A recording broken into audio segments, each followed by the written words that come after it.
In today's lecture, we are going to study about the speed control of DC motor using SCR chopper circuit.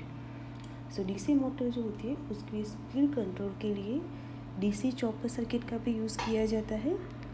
Diagram में आपको separately excited motor की circuit diagram दिखाया गया है। Separately excited यानी कि जो मोटर होती है उसका जो फील्ड वाइंडिंग होगा उसको एक्सटर्नली DC सप्लाई दिया जाता है। अब देखते हैं कि ये सर्किट काम कैसे करेंगे। तो इसके लिए हम पहले वेवफॉर्म्स देखेंगे। तो वेवफॉर्म्स में आप वोल्टेज के वेवफॉर्म में देख सकते हो कि जब टाइम t1 = 0 होता है उस टाइम पे चॉपर को ऑन किया जाता है। उस टाइम पे आर्मेचर जो होता है उसको EDC वोल्टेज मिलता है। अब आर्मेचर का खुद का इंडक्टेंस होता है, उसके लिए आर्मेचर का जो करंट है वो एक्सपोनेंशियली इंक्रीज़ हो रहा है। ओके, जो आप वेवफॉर्म में देख सकते हो। अब जब t2 टाइम होता है उस टाइम पे चॉपर को ऑफ किया जाता है, यानी कि t1 से लेके t2 तक का जो टाइम पीरियड है जिसको हम t ऑन बोलेंगे, उस टाइम पे जो आर्मेचर करंट IA1 है वो IA1 में से IA2 होता है। अब ये जो टाइम पीरियड है उस टाइम पीरियड के दरमियान आर्मेचर एक्सीलरेट होता है। जब t2 टाइम होता है उस टाइम पे चॉपर ऑफ होता है, उसकी वजह से जो सप्लाई में से करंट होता है वो स्टॉप हो जाता है। बट मोटर का जो करंट है वो फ्री फील्डिंग डायोड DF के थ्रू फ्लो होता रहता है, यानी कि जो करंट होगा वो अब IA2 में से एक्सपोनेंशियली डिक्रीज़ होगा। ओके, आप डायग्राम में देख सकते हो कि IA1 में से IA2 तक एक्सपोनेंशियली इंक्रीज़ हो रहा है और t2 टाइम पे IA2 से वो एक्सपोनेंशियली डिक्रीज़ होना शुरू कर देता है।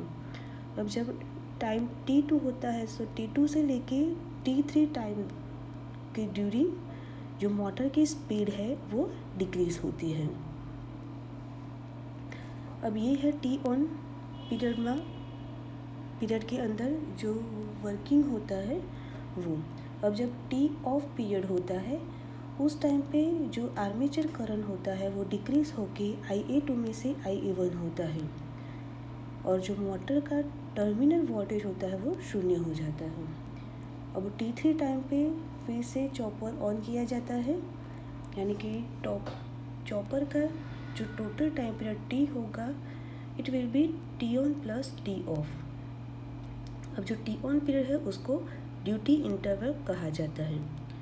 अब ड्यूटी इंटरवल t ऑन और चॉपर पीरियड कैपिटल T का जो रेशियो है उसको ड्यूटी रेशियो और ड्यूटी साइकिल डेल्टा कहा जाता है, यानी कि delta = T on by T। Duty cycle में चेंजेस करके मोटर की जो एवरेज स्पीड है उसको भी चेंज किया जाता है। अगर ड्यूटी साइकिल में इंक्रीज़ किया जाता है तो स्पीड भी इंक्रीज़ होगी और अगर ड्यूटी साइकिल को डिक्रीज़ किया जाता है तो स्पीड डिक्रीज़ होगी।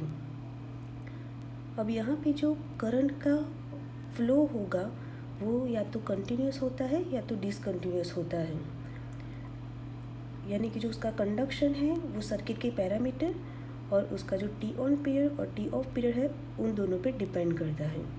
अगर t ऑन टाइम पीरियड के कंपैरिजन में t ऑफ टाइम पीरियड है वो कम होता है तो करंट 0 हो उसके पहले चॉपर ऑन हो जाता है, तो इसकी वजह से जो करंट का जो कंडक्शन है वो कंटिन्यूस मिलता है।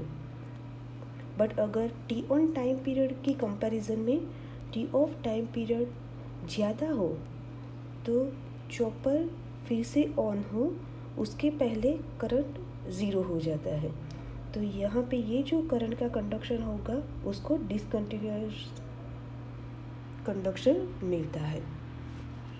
अब चॉपर की जगह पे ट्रांजिस्टर और SCR का भी यूज़ किया जाता है। अगर ट्रांजिस्टर का यूज़ करते हैं तो जो ट्रांजिस्टर होता है वो 10 किलोहर्ट्ज़ तक की हाई फ्रीक्वेंसी पर ऑपरेट हो सकता है, बट उसका जो वोल्टेज स्पेशली जो करंट रेटिंग होता है वो लिमिटेड होता है। तो इसकी वजह से उसका जो यूज़ है वो 200 किलोवाट तक ही लिमिटेड है। अब SCR की जो चॉपर की फ्रीक्वेंसी है वो 1 किलोहर्ट्ज़ तक ही लिमिटेड है, बट उसका जो यूज़ है वो हाई पावर रेटिंग तक हो सकता है। जब भी SCR का एज ए चॉपर यूज़ किया जाता है तब फोस्ट टाइप कम्यूटेशन का यूज़ किया जाता है।